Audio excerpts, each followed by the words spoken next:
There are wrestlers in the WWE I absolutely adore. Wrestlers I absolutely love, where the glazing doesn't stop. There are wrestlers I like a little bit less. Let's just say that, just a tiny bit less. I mean, the WWE roster is absolutely huge right now, so I feel like it's just natural not to be a fan of everybody. Well, actually, Great One, this is not very nice. Welcome to the channel. I asked y'all, which WWE wrestler do you dislike in the WWE? And I'll tell you if I feel the same way. Do they deserve the hate? And in a horrible case you mention Randy Orton, I tell you how wrong you are. And how you should be locked up. I mean, if it was up to me. Y'all know this is gonna be a spicy one. Disclaimer, everybody. Yes, we respect all professional wrestlers who put their bodies on the line. That is not the point of this video. Jey Uso, it's not even the guy's fault. It's just the way WWE book him as this yeet merchant. It's repetitive and it gets to a point sometimes. People, what if I tell you the most disliked person in the entire comment section was Jey Uso? Do I dislike him? Do I hate him? No. I yeet. Yes, in my spare time when you don't see me on that camera, I yeet. The Jey Uso hate is still confusing to me. You watch the product, everybody yeeting. He's the most over guy on the roster, it feels like. You go to the internet, it feels like he kicked someone's grandma and spat on a dog. But what if I tell you, people, the hate is kinda understandable. Sure, he's good, but at the same time, my problem with Jey Uso is that WWE turned him into a walking merchandise. We like the dude because of his complex character. Some of us stopped liking him when he became a mascot. But there's light at the end of the tunnel, people. Because WWE are somewhat changing that if you watched Raw. And the point I'm trying to make is the yeeting doesn't need to stop. We're gonna be yeeting. It obviously works, it's a big part of his character. But what we need is, instead of us saying we like the guy who eats, is we like this guy who has these great storylines, has great microphone skills, amazing character, who also happens to eat a lot. CM Punk, I'm just tired of him. I don't hate him. I understand his history and why people hype him up. I just haven't seen him do anything on his current run that justifies the hype. I'm gonna have to disagree very strongly. I might sue you. I'm gonna be respectful, obviously. We'll see about that, actually. I think CM Punk's matches are very entertaining to watch. Every time I see this guy wrestling on Raw or premium live events, it still feels like a big deal. How could we forget about Drew McIntyre versus CM Punk? This definitely deserves the hype, you know? That Hell in a Cell match is one of my favorite WWE matches of this decade. Is his stuff getting a bit repetitive? Sure, but that's mostly the case with everybody on the roster, because the product is repetitive. We're getting the same storylines. I feel like WWE made a big mistake by focusing on Seth Rollins versus CM Punk for way too long, because like I've said in my previous videos, we all know CM Punk's time is limited in the WWE. With a character like that, we want more rivalries, more storylines, more opponents to get the most out of CM Punk in the WWE. Now there's another reason people hate CM Punk, and that's because he is a hypocrite. That's the claim. Now, I'm a huge fan of CM Punk, one of my favorites of all time. Possibly, when it comes to the current product, possibly my favorite, right? I love me some Punk. But is he a hypocrite? Yes, a lot of people are. Most of us are. We say shit and then we change our minds. I can't tell you the amount of times I said I would never do this, then a few years later I'm like, funny how times can change. I get it. It's disappointing to see that your favorite wrestler is also one of these people who, you know, have these high values or whatever, but money still talks. Sure, I understand. Still one of the GOATs though. Logan Paul, you can praise his wrestling, promo skills all you want, he's still insufferable to me, and the fact that he's featured 3 times in Cena's retirement tour pisses me off even more. I get the Logan Paul hate, I don't like him at all. Like, I never watched his videos, his vlogs, whatever the case may be. I never cared about Logan Paul. I used to watch videos of people making fun of Logan Paul. That's how much I didn't care about it. He's fake. It's obvious. I think we all get it. When it comes to professional wrestling though, maybe that's exactly the type of character we need. I'm not trying to defend Logan Paul. I don't care. I'm just saying when I see Logan Paul in the WWE, his matches, it's interesting. From a viewer perspective, the fact that he is hated that much in real life and in the WWE, it kinda makes the product a bit more exciting when you hear legitimate, real boos in the WWE. You know, I have a guilty pleasure every time he's getting booked in these big matches and people are hating it. I'm like, yes. Yes, it just means the boos are getting bigger. If I was a WWE wrestler, worked my ass off, and saw somebody like Logan Paul getting these opportunities, and I worked my ass off, right? 59 high school gyms. Wrestled in all of them. I'm tired as f***. and this guy's getting all these opportunities. It's fair to feel that way, but also that's how wrestling works. That's how entertainment works. It's not fair, but don't hate the player, hate the game. Damian Priest, he's basically the generic big wrestler who's a babyface. I just don't see what people think is special about him. We talked a lot about Damian Priest, and some people assume I don't like Damian. I like him in theory. I like his matches, I like his look. I guess part of us started questioning when Damian Priest was getting all these opportunities, LA Knight didn't, and then you hear rumors, well, LA Knight is not getting these opportunities because he's old. Damian Priest, I believe, is older. It just don't make no sense. I guess another problem with Damian Priest is that there's this comparison to The Undertaker, but he's kinda in the middle of this gimmick anyway. I can't even explain it. It's like a supernatural character who didn't hit his final form. I also believe he should be a heel. Charlotte Flair. Don't understand why she's always winning these titles, even though there are better female wrestlers that are better than her. Well, that is the agenda wrestling fans are pushing. I do believe Charlotte is actually one of the best. It's not about the flippy stuff, people. She is actually very, very good. People got tired of her, and that I understand. My biggest problem with Charlotte is that she never actually evolved. You look at Becky, you look at Bayley, you look at anybody, they change throughout their career, whether it's the look, the gimmick. Charlotte always stayed the same, and I kinda get that. It's all about, you know, the Flair name, but at a certain point you just get tired. But I don't necessarily agree that right now Charlotte is taking these opportunities from anybody. As a matter of fact, she's building championships right now, the tag team championship that people don't even care about. I think she's doing a service for the WWE. Okay, truthfully, I don't like Drew McIntyre. I'm just not into his character, and he needs his old theme back, by the way. Love the vids. Thank you very much. You love my videos. I appreciate that. I do not appreciate your opinion. I'm a wrestling fan. I'm about to get angry. I'm about to get angry. Drew McIntyre is great. One of the very few wrestlers who's in character all the time. His rivalry against Punk speaks for itself. He has the intensity, the promo skills, legitimacy. As a matter of fact, I believe he should be a WWE or a World Heavyweight Champion right now. He's literally one of my favorites. When talking about his character, I also don't understand the point. I feel like the best characters in the WWE are just people who feel legit. Drew McIntyre, CM Punk, Kevin Owens, Tiffany Stratton for sure. I see a lot of hate for Tiffany Stratton lately, and honestly, I somewhat agree. I don't hate her, I don't dislike her, but it's not hitting anymore. I know why she turned babyface, I know it makes sense, but at the same time, her character as a babyface, it just doesn't really make sense. Can't really put my finger on it, but Solo Sikoa, plenty to like about him, but I feel like something is missing. I can't buy him as a main eventer right now. I honestly feel the same way. It's like, I like Solo, I like how he wrestles, I like his promos, I feel like he's funny, but something's missing, and somehow I still can't buy him as a main eventer. I don't know what it is about the guy. He was kinda getting there when he was, you know, with the Ulafala, Mulafala, Pulafala, but once he lost it, he's no longer the tribal chief. It's like, well, who is he? Cody Rhodes for me. I get the part that he has unbelievable work ethic, which the current WWE truly likes, but he just doesn't strike me as someone who will ever get the superstar level of fame needed to be the face of the company, such as Hogan, Austin, John, Randy, Roman, etc. People overhype him, as we don't really seem to have any superstars from the current generation. I like Cody.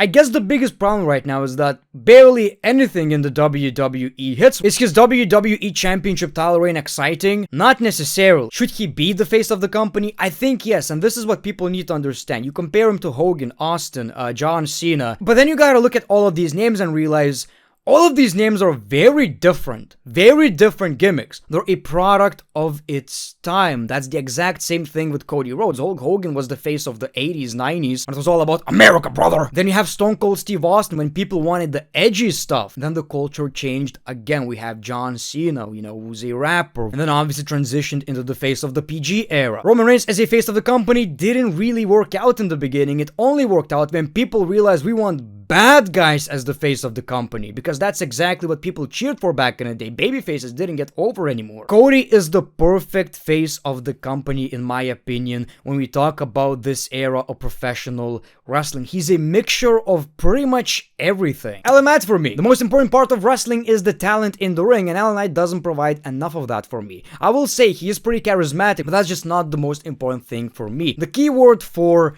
me right here. I honestly don't think, I don't think it's even close. I don't think wrestling talent, in-ring talent, is the most important thing in professional wrestling. I think the most important thing in professional wrestling is characters. You give me a ticket for 2 different wrestling shows. One wrestling show has a bunch of high flyers. You know, the action is going to be insane. Another show has CM Punk on it. I'ma pick 2, people. I'ma pick 2. Roman Reigns, he is the most overrated wrestler ever, and he seems so phony. He gives me off helping the homeless for views kinda guy. For a second, I thought I was reading about Logan Paul right here. I think you could say that back in like 2015, 16, 17, 18. That's no longer the case. I don't know about Roman Reigns as an actual person. I don't really care, quite honest with you, but I guess my hot take would be is that if it wasn't for the Bloodline storyline, Roman Reigns' rise in the WWE long-ass championship title reign, I don't know where WWE would be right now. Roman Reigns and Seth Rollins, in this era, I used to hate John Cena back in the day and never really cared much for Randy Orton or Triple H. Cena actually pushed me into becoming a TNA fan back in 2011. I wanted to share this one because this is not necessarily about a specific wrestler really, but it kind of touches a point that wrestling fans tend to hate somebody who's on the top. And I decided to share this one because this is exactly what happened to me. I used to hate John Cena back in 2011. I did start watching TNA. I think it was 2011 when we got Aces and Eights, right? I guess it's just a bit of a reminder, there is no right or wrong opinion. Everybody feels different. Some people hate Jey Uso on their television.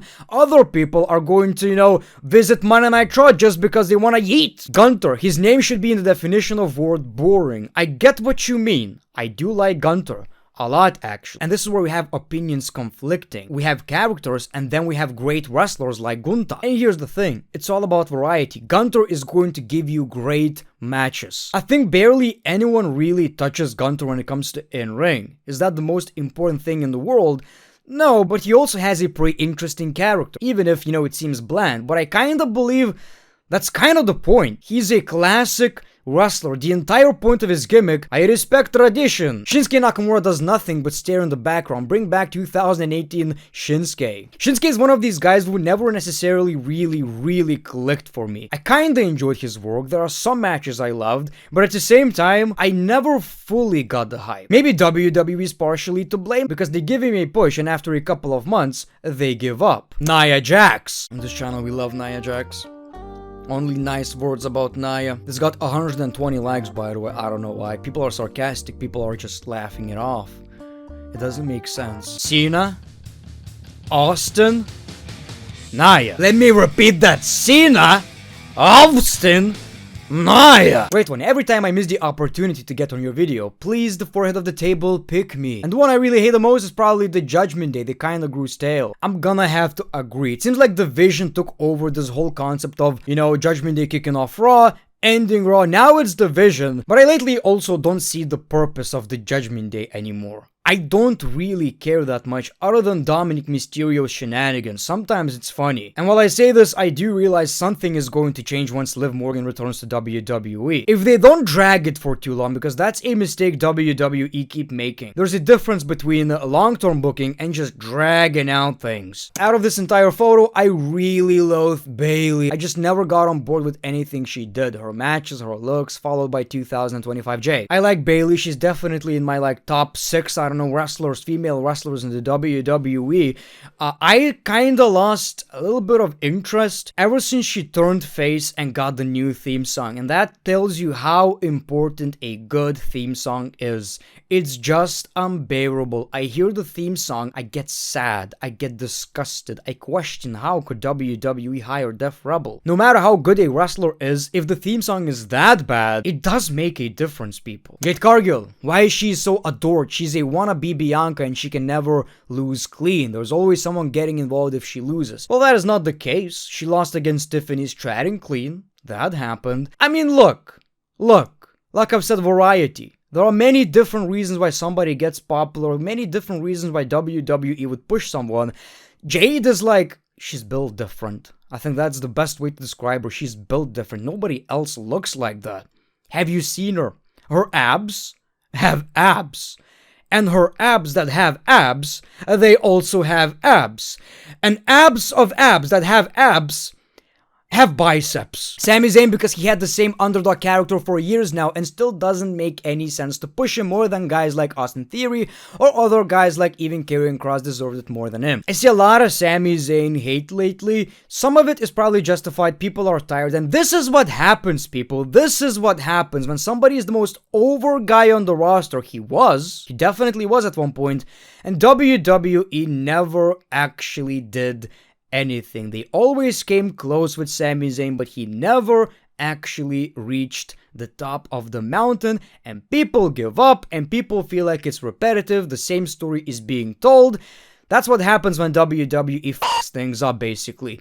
I don't believe he's the same underdog character, though. He's literally a champion, and in a way, he's giving championship opportunities to other underdogs. That's kind of the whole point of an open challenge. To be honest, just end John Cena's retirement tour. It's so bad. I'm gonna treat this like we're hating the current John Cena. I think it could have been better. 1,000 times better. I talked about this way too much already. I'm not gonna get into it. But what seemed to be the most easy booking ever turned out to be one of the biggest flops in the WWE. At this point right now, all I want is just a couple of good matches, and we can say goodbye to our hero. Your hero. I hated John Cena when I was a kid. Braun Breaker and Austin Theory. Once WWE shoves it in my face that they're the future faces of the company, it already makes me like them even less. I get your point. Maybe WWE shouldn't necessarily say that. When it comes to Braun Breaker, I think it speaks for itself already. We already know he's gonna be one of the top guys in the WWE. It's obvious. Look at the guy, listen to the guy, watch the guy. When it comes to Austin Theory, yes, it also hurt his credibility when Vince McMahon was basically pushing him as the next face of the company, and even, he was not a manager to Austin Theory, but basically Austin Theory was the chosen one, right? And your point kind of makes sense, because eventually when Austin Theory got buried, now you see him wrestling in the main event, and people are chanting for him even though he's a heel. Dominic Mysterio is the one I genuinely don't know why people like. They pushed them way too much, and he should have lost the IC title to AJ a long ass time ago, let alone giving him 2 belts was an insane idea. I will agree that he should have lost the championship to AJ Styles. AJ Styles as the IC champion, giving us some great ass matches, pretty much like Sami Zayn right now. I wish that was the case. When it comes to Dominic, you don't understand. That's the entire point. That is the entire point. Dominic Mysterio is a pussy ass boy. He's a pussy ass boy who served prison time. Don't you forget that. It's kind of funny. That's the entire point. A spoiled brat. When you look at Dominic Mysterio and you feel like he doesn't deserve the championship, well, that's exactly the story WWE are trying to tell you. Seth freaking Rollins, ever since he was in Authority. Wow, that is a long ass time ago. That is a long ass time ago. I mean, Seth Rollins never really did reach the point of Roman Reigns, John Cena, all of these other guys, and a lot of his work is either a hit or miss when it comes to storylines. I will say though, if a random person would ask me, who's the best wrestler in the WWE right now? One of these names would definitely be Seth Rollins. Why at 6? The whole creepy supernatural stuff worked with The Undertaker, but they make it seem corny. Well, WWE just dropped the ball when they debuted. Oh my god, the views I got. People were so crazy for it. It's like, we've never seen this shit before. They game ended Chad Gable. But now they're in a tag team, which I kinda appreciate, but this whole thing kinda seems a bit too goofy in a way. In this era, seeing the masks and stuff, I get your point. I don't mind them, but I get the point. Sometimes I feel that way too. Randy Orton, I think his accomplishments far outweighed his talent and in-ring performance. Seriously, when was the last time Randy Orton had a truly good singles match? Against Mick Foley in 2004? He was always good at telling his story, I won't deny that, but holding so many championships seems like too much to me. I have a personal rivalry with Tex Clavo. I have a personal rivalry with you right now. How could you spew this shit about one of the GOATs?